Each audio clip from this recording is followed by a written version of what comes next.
Good evening to all of you. मेरा नाम नीरज कुमार है और आज हम क्लास 9 के हिंदी के पहले चैप्टर के पहला गद्यांश है उसमें से कुछ क्वेश्चंस हल करने जा रहे हैं और हम गद्यांश भी पढ़ेंगे। पहला गद्यांश है, उसके चेहरे पर एक स्थायी विषाद स्थायी रूप से छाया रहता है।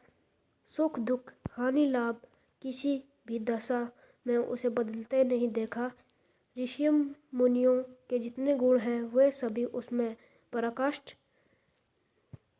को पहुंच गए हैं, पर आदमी उसे बेवकूफ़ कहता है। सद्गुणों का इतना अनादर कभी नहीं देखा। कदाचित सीधापन संसार के लिए उपयुक्त नहीं है। देखिए ना भारतवासियों की अफ्रीका में क्या दुर्दशा हो रही है। क्यों अमेरिका में उन्हें घुसने नहीं दिया जाता। बेचारे शराब नहीं पीते, 4 पैसे कुछ समय के लिए बचाकर रखते हैं, जी तोड़कर काम करते हैं, किसी से लड़ाई झगड़ा नहीं करते, 4 बातें सुनकर गम खा जाते हैं, फिर भी बदनाम हैं। तो इसमें कुछ शब्द हैं जो कठिन शब्द हैं, उनके मैं आपको अर्थ बता देता हूँ। पहला है स्थाई।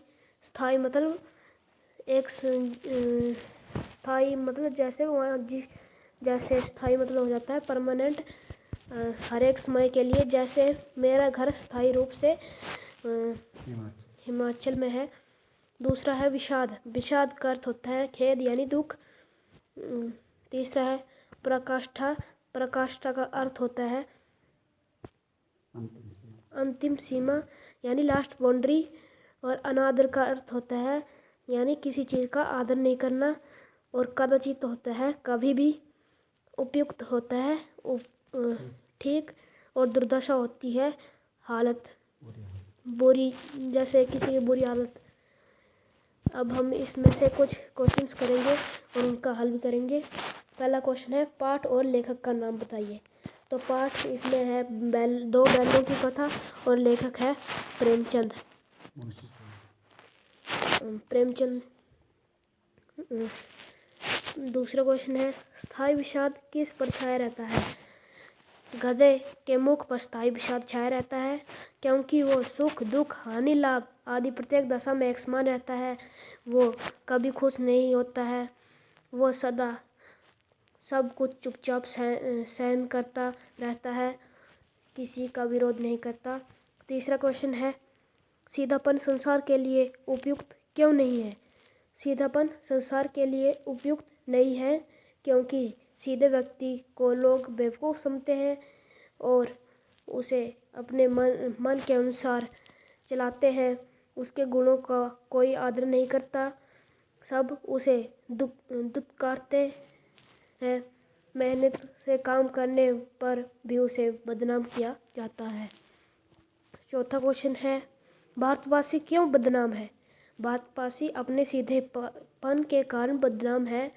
वे ना तो शराब पीते हैं और ना ही किसी से लड़ाई झगड़ा करते हैं। वे सदा मेहनत से अपना काम करते हैं। वे किसी के लेन देन में नहीं रहते तथा मुसीबत के दिनों के लिए कुछ पैसे बचा कर रखते हैं। लास्ट क्वेश्चन है, 4 बातें सुनकर गम खा जाते हैं, इससे क्या तात्पर्य है। इस कथन का शुद्ध तात्पर्य है कि कोई व्यक्ति चाहे कितना भी बुरा भला बोल ले, उस व्यक्ति को कोई उत्तर नहीं देना चाहिए, बल्कि चुपचाप सहन कर लेना चाहिए। धन्यवाद।